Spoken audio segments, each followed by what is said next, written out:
All right, guys, what's going on? Welcome back to the Everything College Football Podcast. Today we're going to be looking at the 5-game weekday slate that's contested over Thursday and Friday.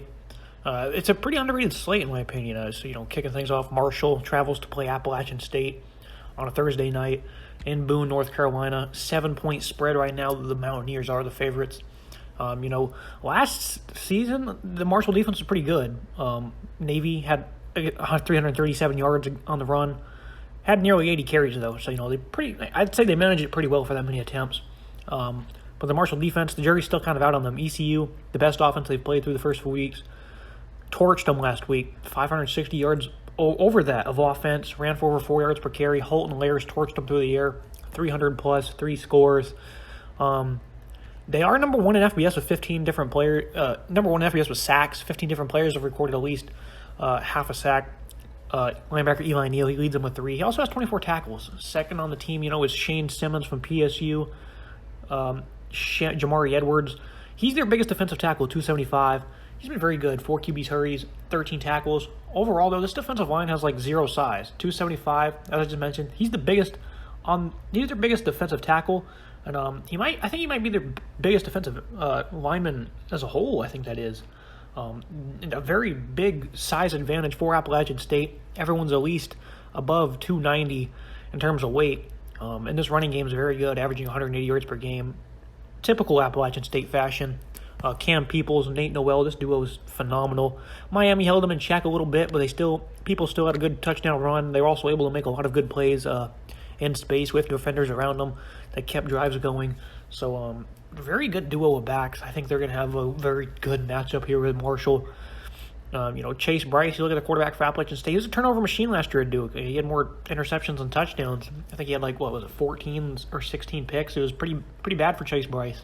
Much better this season so far. 2 interceptions, 4 touchdowns, 250 yards per game. He's been accurate, been making good decisions. Been a little above average game manager, I guess you could put it. Nice group of receivers. Malik Williams, Thomas Hennigan was by far their best last season, but Corey Sutton has really stepped up this year. 240 yards and 18 grabs. He's been a big time player for them. This offense as a whole, though, with Bryce, it's really showing some progression. I think they're really starting to get back to some balance, like they had under Zach Thomas. Doing a good job of protecting the football this year with Bryce. Marshall, their offense, it's a new look. Under Charles Huff, the new head coach, he comes from Alabama, so he's implemented more of a high volume attack, a pro style offense. Nearly 44 yards per game, 44 points per game. That is. Grant Wells, he's still kind of struggling though. 5 interceptions in 3 games. He's had at least 1 in each of those contests. He's also thrown for 1,100 yards, so 300 yards plus in all 3 games. He threw for 30-plus attempts only 3 times last year, and I think they played, 10, 11 games. And he's done that in all the games so far. He's thrown 30-plus attempts in all those. So it's quite evident they want to throw the football, and they want to do it very well. Despite the turnovers, though, they've been making plays. I really like this high-flying attack. Corey Gamage, he was their top pass catcher a season ago. 35 grabs for 409 yards in those 10 games. He's already got 22 grabs for 344 yards in just 3 games. So they're throwing the football a lot, and they're doing pretty good with it, too. Talik Keaton, he's a big play guy. And tight end Xavier Gaines, incredibly reliable. Him and Gamage were pretty much the only guys last year to record production in the passing game for them. So they're really opening it up and getting some more guys involved. Rasheen Ali, he's having a big year. 7 touchdowns, 293 yards on the ground as a runner. Sheldon Evans as well. They have a nice little duo. They run the ball well themselves, 184 yards per game.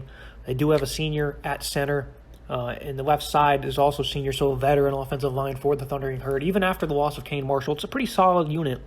When you're looking at this Appalachian State defense, though, they led the nation last year in a completion rate, 48% allowed. They gave up 200-plus in only 3 games last year, and all 3 games this year. They held ECU in check, prevented big plays in the passing game versus De'Aaron King as well. Great duo of corners, and Sean Jolly, Stephen Gilmore, who is the brother of Stephon Gilmore for the Patriots. Ryan Huff at safeties played very well too. This secondary is really good for Appalachian State. They were great last year, and again, the yardage total, 200 is not bad, and they've not allowed big plays. And they played back-to-back weeks to start the year, really good passing attacks, and they were able to hold both of them in check. Very impressive stuff. You look at DeMarco Jackson. He's been great this season on this defense. 7 tackles for loss. 4.5 of those came versus Elon with 3 sacks as well. He also has a team high with 31 tackles. So this linebacker, Jackson, has been phenomenal. The defensive line hasn't really been that productive. It's kind of expected in 3-4, though, but Demetrius Taylor, nowhere to be found. He's got 5 QB hurries, but other than that, he's been absent from the stat sheet, really. He's been absent when you watch this team play. He's still a phenomenal defensive end game wrecker. App State, they only gave up 100 yards once on the ground last year. It's 175 to Miami, and that De'Aaron King, Cam Harris duo, Marshall doesn't provide that. Not many teams do. King and Harris, King's so explosive in the open field. It's really his best trait as a runner. Not many teams that are going to play have that 1-2 punch at quarterback and receiver. Overall for this game, I think it's going to be a good one. I think Marshall's passing game will be slowed down a bit. I don't want to just say they're going to completely stonewall because Charles Huff, I think he's going to have a nice little game plan to attack these guys. I do think Wells will turn it over a few times, though. I like Appalachian State to run the ball, dominate time of possession. And, again, Marshall, their defense is quite questionable, and they have a bit of a size disadvantage in the trenches. So I'm going to go with Appalachian State 30-21, but we'll certainly continue to learn about this Appalachian State secondary if things go wrong. But so far they've played 2 good passing attacks, and they've slowed them down. They host Marshall here. Same should be held true here on Thursday night. Looking at the Friday night slate, kicking things off is Middle Tennessee and Charlotte. 3-point spread for the 49ers. Bailey Hawkman for Middle Tennessee. He's the NC State transfer. He struggled, heavily last week, and Chase Cunningham came in 150 yards and 2 scores. So it seems like the starting job is up for grabs. Both have been playing in all 3 games. It's been inconsistent despite 240 yards per game. They've not ran the ball well either, so that's not really helping them out. Only 56 yards per game, 1.7 yards per carry. Even versus Monmouth, they couldn't get it going. They didn't top the century mark in that game either. So this running game, it's not going to get, it could get easier against Charlotte because their rush defense is just brutal. It's not good whatsoever. They gave up 350-plus and 3 scores to Duke. They almost gave up 300 last week, too. So I don't know who has a matchup edge here. It's a terrible running game against a terrible run defense, so not really sure what to expect here. Middle Tennessee, their passing attack, Jimmy Marshall, Jalen Lane, their top receivers, and C.J. Wyndham, he's been there since 2016, so they have a nice little trio of guys they can get involved in this passing attack. One thing Middle Tennessee has done on their own defensive side of the ball is they've been consistent in getting into the backfield. Veteran linebacker DQ Thomas, another guy in Jordan Ferguson, safety Reed Blankenship. He's been around a long time, doesn't possess great coverage skills per se, but great tackler. It wasn't a great pass defense last season, 280 yards last week versus UTSA, which is a pretty solid passing attack. They also had 2 interceptions, only allowed a 58% completion rate, so it was a good passing attack. The rush defense, though, again, a one-dimensional defense, really a bad defense altogether, 4 yards per carry allowed against the run. It was kind of weird, though. Charlotte's offense, they tend to have some good balance, but last week they just got stonewalled, nearly 500 yards in the first 2 games each. Only 276 versus Georgia State. That's not a good defense by any means. They allowed 40-plus points per game so far this year against Army and North Carolina, so the number could be skewed, but typically this Georgia State defense has not been good. They won football games last year, went to a bowl game, won a bowl game. They still allowed 31 points per game on defense. It's just not a good defense for Georgia State, and they completely blanketed this Charlotte offense. And it starts with Chris Reynolds, 300-plus, 3 scores in week 1 against Duke, a phenomenal game. Mistake-free. The last 2 weeks, not been good. Less than 150 yards, 170 yards in that area the last 2 weeks. Even against Gardner-Webb, he struggled. Wasn't good against the Panthers either. They don't have a very overwhelming running game either. I think they'll get him 100 to 120 yards in this game. It's not overwhelming by any means. This is a really good passing attack, though. Great duo with Victor Tucker and Grant DeBose. Whenever Reynolds is playing his best football, these guys will do damage on the outside. Marquise Watts, a 218-pounder at defensive end. He's a playmaker. He leads the team with 27 tackles. He leads them in tackles for loss and sacks as well. He also had a field goal blocked last week. Again, the rush defense is terrible, though, and their best playmaker on the defensive line is 218 pounds, so the Charlotte defense, it's not great in his own right. I'm going to take Charlotte to win this game 34-24 at home. I think this passing attack will get cooking again. Middle Tennessee, their offense isn't great, and they're not playing a great defense either, so this could be an opportunity for them to get things going. Even if they do, I think they'll get some things going, but I think 24 points, that's probably around their ceiling for this game. But I do like Charlotte to cover the 3-point spread. This could be a pretty good game. Might be one of the better games on the slate for the night. Wake Forest and Virginia. What a barn burner we have for Friday night. We're just going to start with the defenses. The defense for Wake Forest has been good this season. They really haven't played anyone, though. Norfolk State. They just played Florida State, Old Dominion. They only gave up 420 yards and 23 points to UVA early last year. I don't know. The jury's still kind of out on them. I know Deion Burgon, Jasheen Davis, that entire defensive line, they've been playing pretty good this year.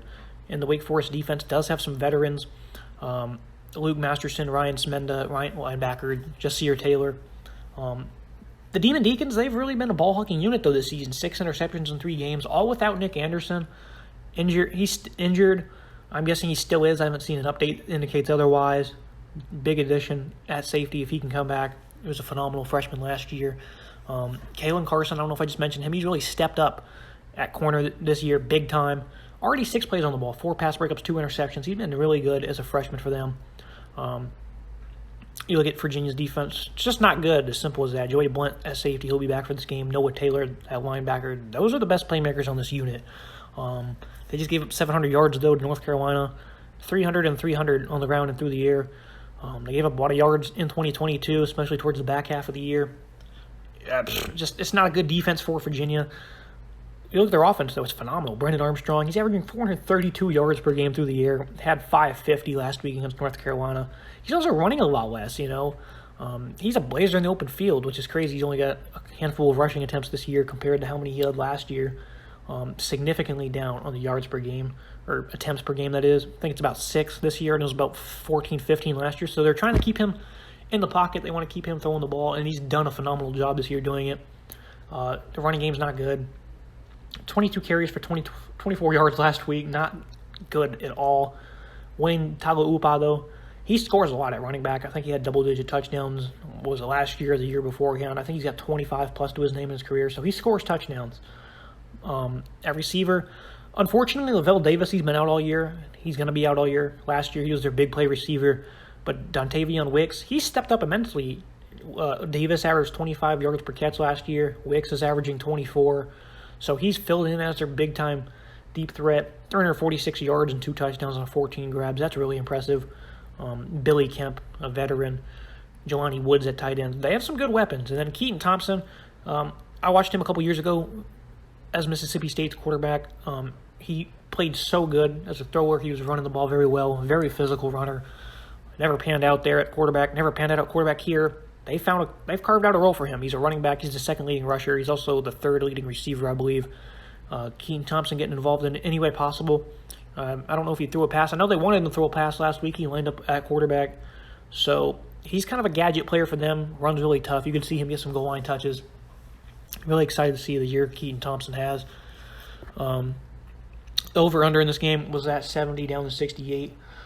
I was leaning for Virginia. I mean, it's kind of hard to make a pick for this game because they're both kind of similar in a sense. The Wake Forest defense historically has not been great, and I don't really trust what I've seen so far because of the opponents. In Virginia, we just know they don't have a defense at all. I'm going to take Wake Forest in this game, 38-34. And for one big reason, the Demon Deacons ranked number 1 in turnover margin. UVA, they ranked towards the bottom. That's going to be pretty important. Turnovers are always like that. Again, varying opponents, but your defense is still got to play with a toughness. It's got to play with an edge. 6 interceptions don't happen by accident. Neither do the 3 or 4 fumbles they forced this year either. And again, they don't turn the ball over themselves, and Virginia has a little bit. They have a -1 turnover margin, I think. Those numbers were in conference too. Wake leads the conference in turnover margin. Virginia towards the bottom. So I'm going to take the Demon Deacons here, 38-34. This should be a really good game. I think we could definitely see a barn burner happen in this one. Liberty and Syracuse. This is a pretty interesting game. Flames, 6-point favorites. These teams are very similar. They both run the ball very well. They both stop the run very well. The Flames averaged 250 a game last year. It's down a little bit to 197 a game. Malik Willis at quarterback, incredibly elusive, especially in the open field. He's tough. He's just a Lamar Jackson-ish type of runner. I'm not going to compare them really, but he does have a lot of similar skills. He's a great runner. Nice little trio of runners too. Joshua Mack, TJ Green. Nice balance for this offense. They also throw the ball very well. Willis, 70% as a passer, 7 touchdowns, no picks. He's efficient. He's effective. Demario Douglas, DJ Stubbs, they're both incredibly reliable. They're both the top receivers for this team last year, off to a good start this year. I really like this offense as a whole. They're playing a Syracuse defense that's incredibly underrated so far. It's been strong in the trenches. They gave up 50 rushing yards on 42 carries to Rutgers. That's highly impressive because they were getting burned by everybody last year. I know it's not going to sound impressive. They held Albany to only 7 rushing yards last year on another 30 carries. But again, they got destroyed last year on the ground by everybody. So Rutgers is a hot team right now. They're a team that's making some very good progress. They scored 60 points against Temple, turn around, and they got held to 17 by Syracuse. This defense is really impressive because they are very, very young. Outside of a veteran defensive line, the rest of the unit is incredibly young. Defensive end Cody Rochelle, though, he has been so good at getting leverage on the outside. He's been in the backfield frequently. He leads the team with, 7 tackles for loss already in 3 games. Syracuse as a whole, they're third in FBS in tackles for loss. They're averaging 10 a game. That's not a fluke. That's not by coincidence. That's them playing very good up front. They're frequently in opposing backfields. Linebacker Michael Jones as well. He was a leading tackler a season ago. This year, he's already the leading tackler by far, and he will do it again. He's a great playmaker for this defense. My biggest concern, though, for the Syracuse defense is, as I said, they're incredibly young at linebacker and in the secondary. This balance might be too much for them. Rutgers, they're making some good progress, but they're not anywhere near the offensive production of this Liberty team has. They've been effective, efficient through the air, on the ground. I think the secondary is probably going to get a little chewed up because Willis can really air it out. I think they're really going to get they have a tough matchup on their hands. But Syracuse has an offense of their own. Sean Tucker, 123 yards per game, 1.9 yards per carry allowed for Liberty this year. It's a very experienced defense. Should be better than last year's, and they get a lot of people back. Last year's defense was great. Only allowed 300 passing yards once. That was against Coastal Carolina in the bowl game. And they only allowed over 200 yards on the ground twice. Very disciplined, very tough. And it's pretty much one-dimensional for Syracuse, though. It's not a strong passing attack led by Tommy DeVito. Sean Tucker, he's the second leading pass catcher for this team. He's a great playmaker. Over the last couple of years, Tucker's just been so impressive. He's doing it again this year. Outside of Taj Harris, though, who's a guy, he can fly, though. He's a burner. He should have a big game. That's going to be the case all year long. Regardless of opponent, he's going to be their go-to guy because they don't have no experience. They don't have a lot of talent either. It's passing attack. They're going to have to take some advantage of soft coverage on the boundaries, try to utilize the middle of the field a bit and find those zones against a 4-2-5 defense. Will DeVito be able to capitalize on the zones they have? I don't know. I think they're probably going to confuse – this defense is going to confuse them a little bit. Trayshawn Clark, Darrell Johnson off the edge. These guys are they combined for 20-plus tackles for loss a season ago. These guys are the real deal off the edge. Javon Scruggs at safety. He's a playmaker in his own right. Very good Liberty defense, though. I think they're going to force this offense to be incredibly one-dimensional. I think Tucker's going to have a good game. I think you'll see him run for about 80 to 100 yards, but I don't see them having any type of balance or any type of passing attack. So I'm going to take Liberty in this game, 24-10. It's a nice matchup, though. It really is. I think Syracuse, if they can find some passing, then they should have a good opportunity in this one. I'm very excited to see how Liberty does against a strong run defense, though. So, I'm going to go with Liberty 24-10, but this could be a lot closer than people think. I was really leaning Syracuse to cover, but the passing attack is just too much for me. I think they're going to shade over the Taj Harris side of the field for some other guys, maybe Anthony Queenley to step up. Do I see it happening? No. Final game on the slate, UNLV and Fresno State. Bulldogs fresh off that upset over UCLA. They don't have a tough one here. 30-point favorites. The over-under at 60. Is it 60, 60, 58, something like that? I'd pick them both to be under. I'd pick Fresno to cover and the over-under to go under. I see Fresno winning 45-3 in this one. UNLV, they've already had 4 different quarterbacks throw a pass and still no touchdowns. And outside of Charles Williams, offense is flat out terrible. It's not very good. 15 points per game. Their defense, on the other hand, gives up 40. And they're playing a balanced attack. Ronnie Rivers, Jordan Mims should have a great day. Jake Haener, the legend, coming off a phenomenal performance against UCLA. The balance would be way too much for UNLV here. And then a strong defensive line. Jurgen Mosley, Kevin Atkins. I've been talking about these two guys since week 0. I love this defensive line. All around, this is a very good football team. Nice to see them getting some recognition. Nice to see them playing good ball against tough opponents. This team has a lot of potential, especially Haener. He's one of my favorite. He's one of my top 25 quarterbacks coming into the year, and he's certainly earning that ranking, and he's certainly earning an even higher one with how his quality play is this year. He's a complete gamer at quarterback. Just UNLV, just not very good. So we're going to take Fresno here, 45-3. That's going to wrap everything up for today's episode. Make sure you leave a like, subscribe, comment on how you think these games will go. See you next time.